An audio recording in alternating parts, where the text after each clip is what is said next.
Hi, welcome to Prime Recap. After attacking the fairy princess, 7 arrogant princes are turned into dwarves and only true love's kiss can save them from this curse. Today we will recap the story of the 2019 movie, Red Shoes and the 7 Dwarfs. On Fairy Tale Island, catastrophes and accidents happen all the time. To solve the most diverse types of problems, the people usually call upon the fearless 7, the greatest superheroes in the whole kingdom. However, everything changes when this small group defeats the evil dragon and saves the princess. They think they have rescued a witch because of the woman's grotesque appearance. Thus, the princes attack her, and this mistake is very costly. That was not a witch, but the fairy princess.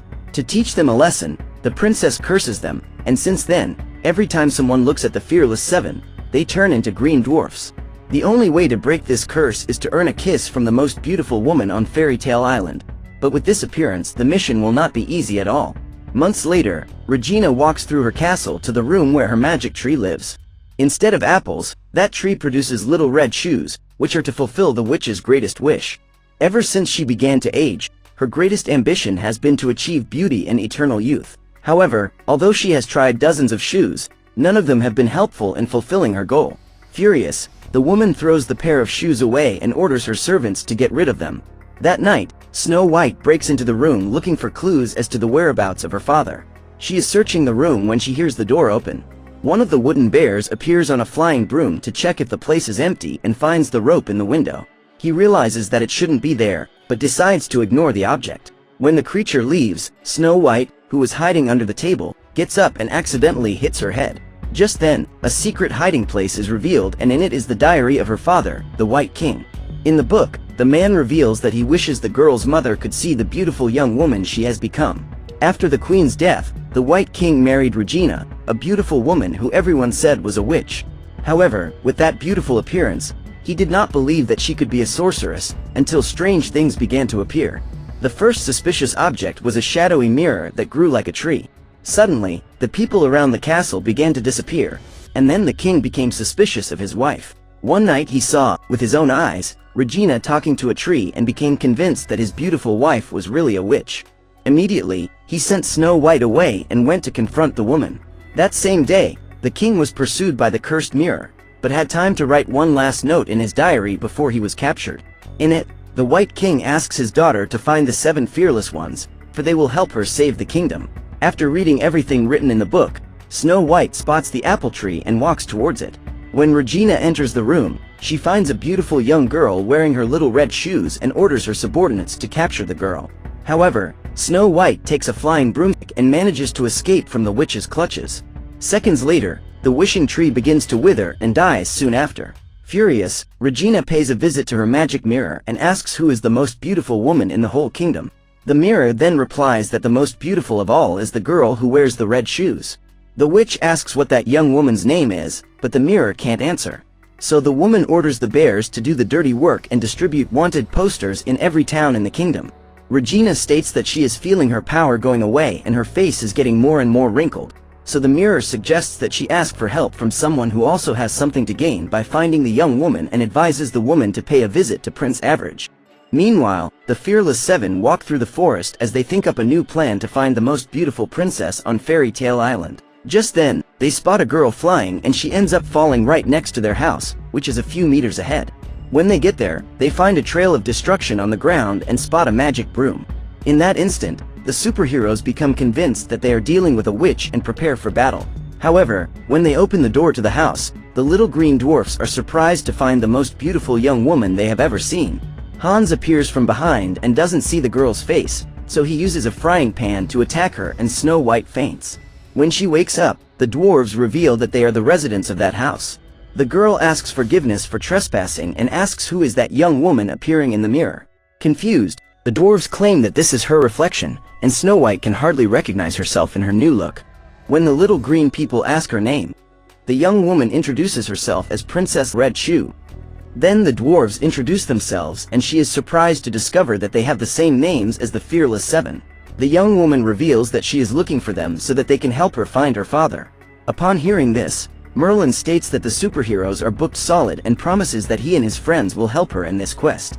In the castle of the neighboring kingdom, Prince Average asks his guards which princesses have confirmed their presence at his birthday party. When he discovers that they have all made up excuses not to attend, the young man despairs, for he does not understand why he is so unpopular.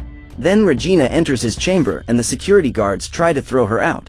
However, the woman uses her powers to evade the guards and the prince realizes that she is a witch. Regina says that Average would be much more popular if he celebrated his birthday with a beautiful woman by his side. The boy agrees with this statement, so she proposes a deal. The prince needs to find the young lady who stole the red shoes and invite her to his party. As a reward for the indication, the witch will get her shoes back. Immediately, the boy accepts the proposal and soon begins the preparations for his party. That night, Snow White draws a picture of her father to help in the search and realizes that the king will not recognize her with that new appearance. In that instant, she tries to remove her shoes, but finds it difficult to get them off her feet. Relieved, she lies down on the bed. However, she soon needs to put them back on, because Jack appears at her door to invite her to have her skin moisturized. The young woman claims to be very tired and says she is going to sleep. When she looks out the window, she sees someone outside and believes that man to be her father. Meanwhile, Merlin is in the library studying a new type of spell. He is about to pick up a book when Jack opens the door and the boy turns into a little green monster.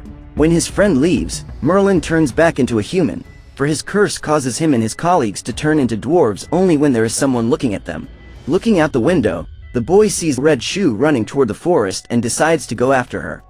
The girl calls out for her father, but is surprised by a giant rabbit made of wood. At that moment, Merlin appears and uses a spell to electrocute the animal as they flee. They run hand in hand, but the monster approaches. Merlin then asks Little Red Shoe to keep running and, no matter what happens, never look back. Even against her will, the young woman decides to follow the dwarf's directions and leaves.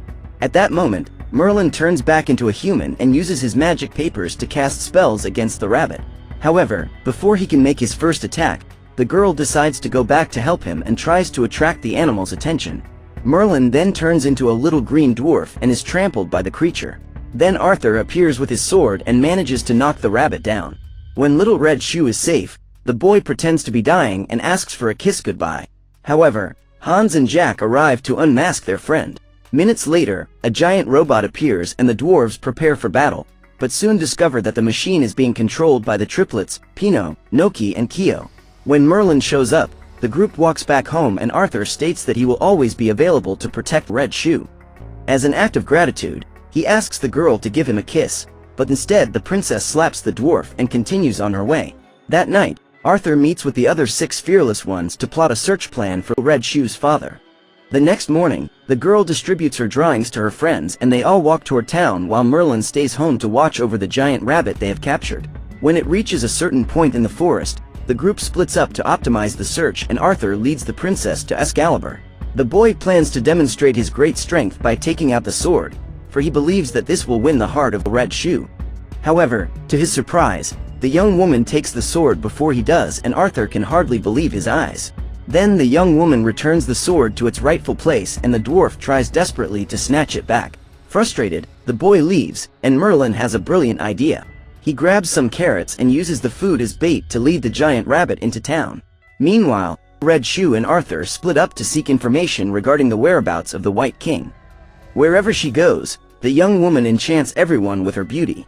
No one knows about her father, but everyone tries to please her. When she meets Arthur, she realizes that the boy is still not over the fact that he cannot remove the sword. So, the girl offers to go back there and remove Excalibur for him.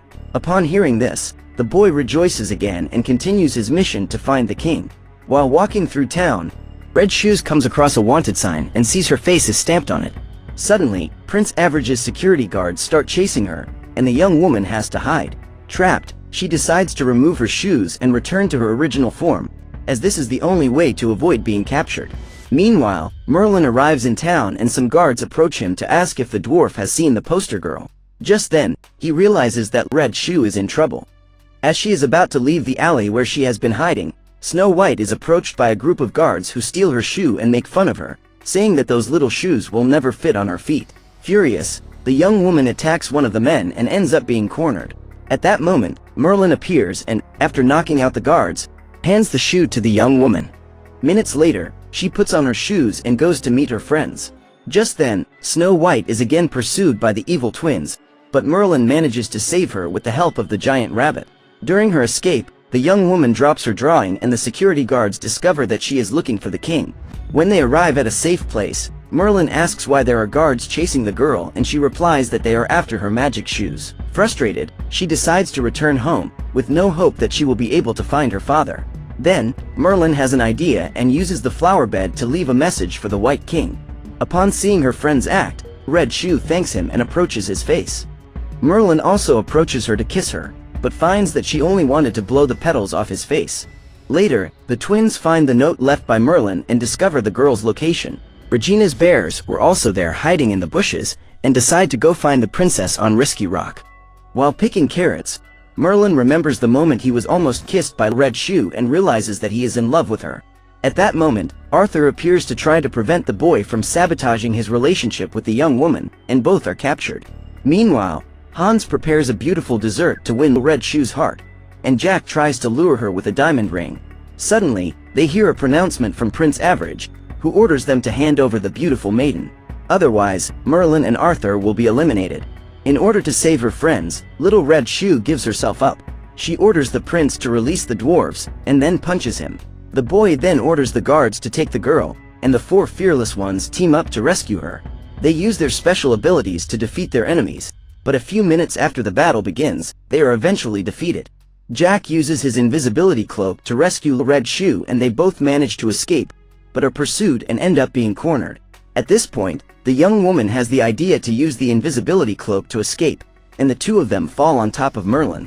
The triplets are in their workshop working on yet another invention when they hear noise coming from outside and decide to go out with their giant robot to fight alongside their companions. They appear just as their friends were about to be defeated and attack the guards. The twins try to take the robot down, but end up being taken for a ride. When they are several meters high, the machine comes back down to the ground and knocks down the other enemies. The group celebrates their victory, but it is still too soon. Just when they think they have defeated the average army, the guards appear with 2 cannons and destroy the robot. Red Shoe almost gets hit, but Merlin manages to save her. The boy realizes that the sphere has caused a crack in the house and asks his friends to go inside while the false facade falls on top of the enemy army. Later, Merlin and Red Shoes celebrate their victory, and he tells them that he can't wait for the young girl to meet his true self. The boy claims that he can no longer stand being short, chubby, and green. However, the princess says that none of this matters, because he is a wonderful person and she likes him exactly as he is. During the conversation, Red Shoes decides to reveal her true form, and tries to remove her shoes to return to her original appearance. However, even with Merlin's help, she cannot get rid of them and eventually gives up on this idea. When he returns to the castle, Average is surprised by the presence of the witch, who is there to pick her shoes. The prince then tells her that his mission was delayed because of the dwarves who were there to hinder him. To help him capture the girl, Regina orders him and his men to bite off a piece of her apple. As they do so, they are transformed into sinister creatures made of wood. The next morning, Red Shoe and the 7 dwarfs work to rebuild the facade of their house. After painting it, they prepare to continue their mission to find the White King, and the triplets present their newest invention, a paper printing machine. They make several copies of the princess's drawing and plan to distribute them throughout the city. Merlin then uses the device to print dozens of copies of his magic papers. To distribute the posters at an even greater speed, the dwarf has the idea of using the broom to allow the robot to fly again. The couple flies over the entire forest and observes everything above the clouds. During the flight, Merlin is distracted by his thoughts and the robot ends up crashing into a tree. The couple then ends up in the forest and gets separated from their friends. Now they must find their way back to the Risky Rock. As gratitude for everything Merlin had done for her up to that point, Red Shoe takes one of his magic papers and makes a lucky charm for her friend. The little dwarf kisses the lipstick mark in hopes of breaking the curse, but his strategy doesn't work. Then they finally kiss, and Merlin believes he has won his body back. He asks the princess to keep her eyes closed and says that now she will meet the real Merlin. However, when Red Shoe opens her eyes, she sees the same little green dwarf and the boy realizes that he is still the same. He does not understand why the kiss did not work and intends to make another attempt. However, the couple is interrupted by an evil creature that is there to destroy them. Fortunately, the pair manages to escape by falling into a crack between the rocks, but when they come out of their hiding place, the monster is there waiting for them. The escape continues and a new enemy appears. They are about to be cornered, but Merlin uses his spell to get rid of those wooden giants. Suddenly, a third monster arrives for the hunt, and Merlin must come up with a plan to eliminate them. The boy manages to knock one of them into the sea, but the situation only gets worse. Instead of chasing after them, the other two monsters start throwing rocks at them in an attempt to crush them. With no other way out, Merlin asks Red Shoe to close her eyes, and thus he is able to recover his original form. Now that he is stronger, he is able to defeat those monsters, but in order to do so, the girl must run away without looking back. In doing so, Merlin is able to fight off his enemies with ease and manages to take down his second target. The third monster is even stronger than the other two and manages to strike a blow to the boy. However, Merlin does not give up on saving his beloved and destroys the bridge, eliminating the last enemy. However, before he falls into the water, the creature pulls Merlin under and they both fall into the sea. Seeing the boy in danger, Red Shoe jumps after him to save him. She finds the dwarf trapped under a rock, but is not strong enough to save him. So the young woman decides to take off her shoes and manages to lift the stone. When they are both safe on the surface, the princess faints and is held by the little bears. Regina follows the situation through her mirror and is surprised to discover that it was Snow White who had been wearing her shoes all this time. That night, Merlin discovers the princess's true appearance and remembers that he saved her when some guards were trying to capture her. The young woman realizes the boy's disappointment in finding out who she really is and feels ashamed. She lies down to try to sleep. Hours later, the fire that was keeping them warm goes out and Merlin goes to get more sticks. Seeing the boy leaving, Snow White believes she has been abandoned because of her appearance and puts her shoes back on. She walks aimlessly through the forest, remembering the good times she had with Merlin. Minutes later, they meet and the dwarf gives the girl an apple. Just as Snow White is about to eat it, the real Merlin appears and the witch reveals herself. Regina captures the girl and the prince goes to save her. He asks the bears to call the other dwarves and make several copies of their magic paper. When they receive the news about Snow White, the dwarves immediately prepare for battle and Arthur goes to get Excalibur. The triplets destroy the stone so that their friend can get the sword. Meanwhile, the rabbit takes Merlin to a secret entrance. While the boy goes in search of his beloved, Regina tries to convince Snow White to eat the apple. Minutes later, Merlin is captured and the witch threatens to eliminate him. To prevent him from suffering, Snow White agrees to eat the apple, and gradually her body turns into a tree. In that instant, the boy is taken back to the room of the magic mirror and tries to convince it to take the shoes and let the young woman go. However, the mirror informs him that the shoes feed on the desire of their wearer. And when this happens, the bond is permanent. This means that Snow White will never be able to take off those shoes again. Merlin reveals that she was able to take them off when she jumped into the sea, and the mirror states that this happened because the desire the young girl had to save him was greater than the desire to be beautiful. But now that she has eaten the apple, the princess will turn into an apple tree and, in the morning, give birth to a new pair of shoes, allowing Regina to become the most beautiful woman in the kingdom. Upon hearing this, Merlin uses his spell to break free and tries to escape, but the mirror captures the boy again and intends to stretch him until she dies. Just then, the other 6 fearless appear to save their friend and fire a shot into the mirror. While the triplets are fighting the cursed tree, the bears hand the magic papers to Merlin and the boy sets out to attack alongside his companions. Arthur uses Excalibur to cut down the branches and Jack breaks the magic mirror while Merlin goes after Snow White riding the giant rabbit. Regina was about to achieve her victory, but the prince appears and takes her with him to the precipice. The boy uses his magic papers to create an energy bomb and ensure that the witch does not survive the fall. As soon as the woman loses her life, all the victims of her curse return to normal, including Snow White. The girl is extremely happy to find her father again and asks where Merlin is. When she finds out that the boy sacrificed himself to save her, the young girl despairs and her father tries to console her. The triplets retrieve their friend's body and deliver it to the princess. Before he dies, the dwarf states that Snow White is the most wonderful woman in the world. He survived the fall because he was carrying his lucky charm, but unfortunately he could not resist his injuries. As a last farewell, the princess kisses Merlin and affirms that she loves him. At that moment, the green dwarf turns into a handsome prince and Snow White discovers that he is one of the 7 fearless ones. From that moment on, the couple never separates and announces their love to the entire kingdom through a wedding ceremony. So, what did you think of this movie? Let us know in the comments below. And if you liked the video, like it and subscribe for more movie recaps. See you next time.